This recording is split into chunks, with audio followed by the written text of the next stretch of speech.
An emotional reunion today for dozens of families separated for more than 6 decades between the two Koreas after the Korean War.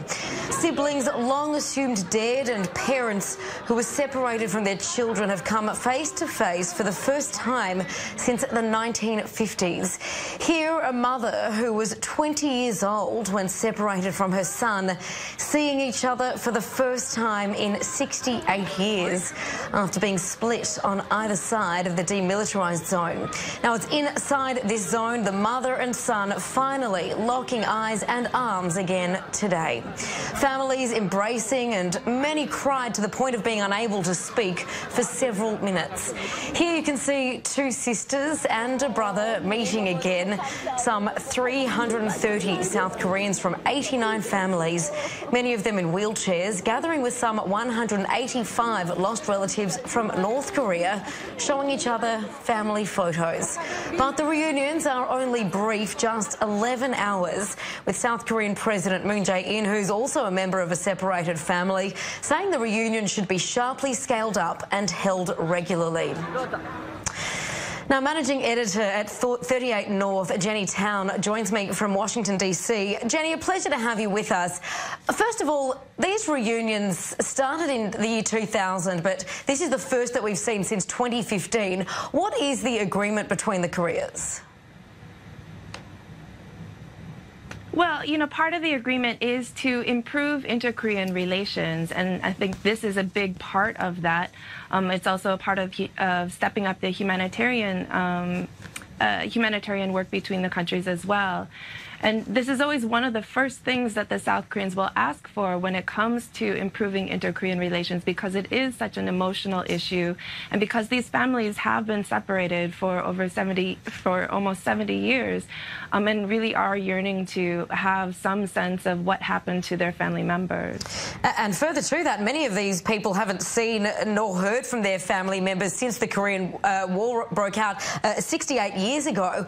Now, more than 60% of these seeking reunions, I understand, are over 80 years old. So time's certainly running out for some to ever be reunited. How do these Koreas plan to move forward? Well, unfortunately, this is such a political issue. I think it's really difficult to see how this becomes more regularized unless we really do have a breakthrough in inter-Korean relations. You know, this is, you know, as you said, the family members are very old right now. You're at a generation where, you know, they don't have time to wait.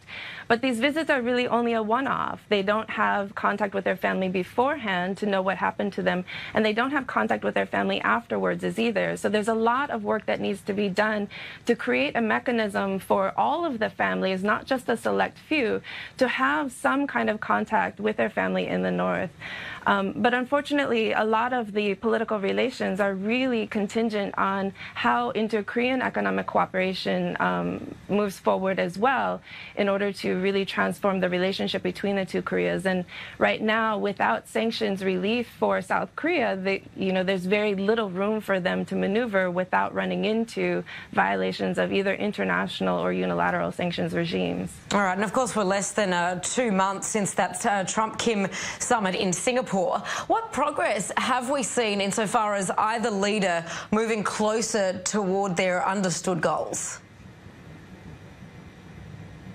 Well, I think the U.S.-DPRK relationship is at a slight impasse at the moment. You know, we had the Singapore summit, the declaration came out, it really set the agenda for where we want the conversations to go, but it didn't really set the details or the terms of how we get there. And this has been the problem in the recent weeks and recent months since the summit, is really, you know, trying to figure out how do we get there. And I think we have very different visions. The U.S. and North Korea have very different visions of how that path is supposed to be and what they're willing to do in the meantime in order to try and move down that path. And I think both sides suffer from having, you know, unrealistic expectations of how quickly they can move forward and how easy certain decisions should be that they think the other side should be able to take. And I think, you know, we're really at we're really at a critical point right now to see if we can get past some of that and start to really build some understanding and build a mechanism for more regularized negotiation. All right, Jenny Town from 38 North, appreciate that insight there.